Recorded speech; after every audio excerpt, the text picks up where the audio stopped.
Hey everyone, Brother Stephen Mary here, sharing a bit of my vocation story. I first met the TORs in my freshman year of college. I was on a retreat run by Benedictines, but there was one Franciscan who was there. When it was time to go to confession, I went to this Franciscan friar.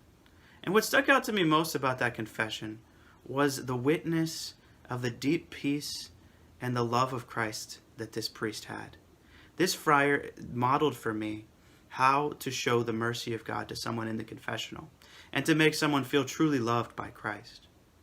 A few years later, in my senior year of college, I was discerning, should I serve the Lord with my whole life or, pursue that career in accounting and just volunteer at the parish on the side?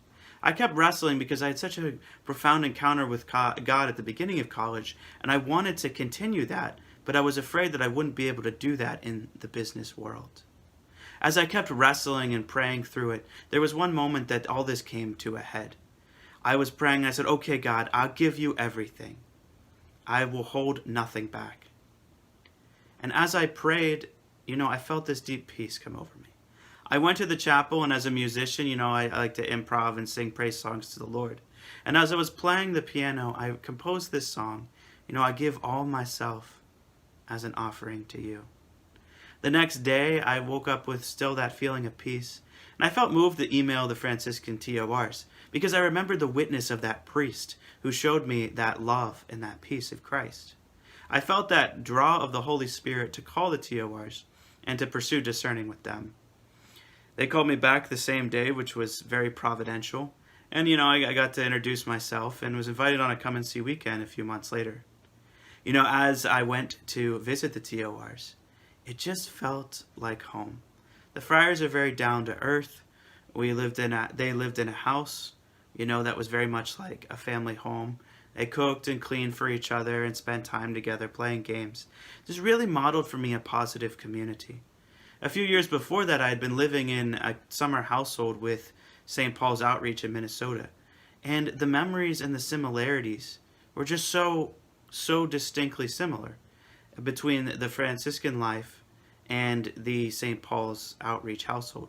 There was praying together of liturgy of the hours. There was, living in a home setting and having your house chores and all those things. And I really just felt at home. At the end of the weekend, I was offered an application. And, a few months later, I joined the community. And it's felt like the Lord has truly called me to this place. Now, as I'm getting ready to be ordained a priest in the next month or two, I'm feeling that the Lord has, and looking back, seeing all the blessings that the Lord has done in forming me, and I look forward with so much hope to the future and serving God as a priest in the Franciscan Friars. I'm so grateful to the witness of Father Jonathan St. Andre, who showed me that great love and that peace. And I always look to him as a model of a friar who really witnesses the true spirit of St. Francis. And I think that's really one of the great things about discerning our community is most people that I talk to, including myself, have met a friar who has witnessed to them the love of Christ. And so, as we continue this discernment weekend, and you're going to hear other stories from friars, as you've already been watching, continue to keep that in mind. Like, what is the Lord witnessing to me through the consecrated life and the examples of other friars, so that I may find the Lord's call in my life wherever that is. May the peace of Christ be with you.